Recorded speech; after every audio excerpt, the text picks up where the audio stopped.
అవునులే. ఎందరో మహానుభావులు ఒక్కరికే వందనము. ఎందరో మహానుభావులు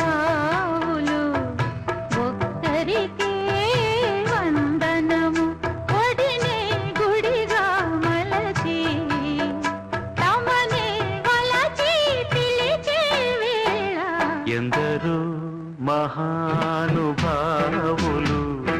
సుందరికే వందనము. ఎందరో మహానుభావులు సుందరికే వందనము. ఎదలా ఎదుట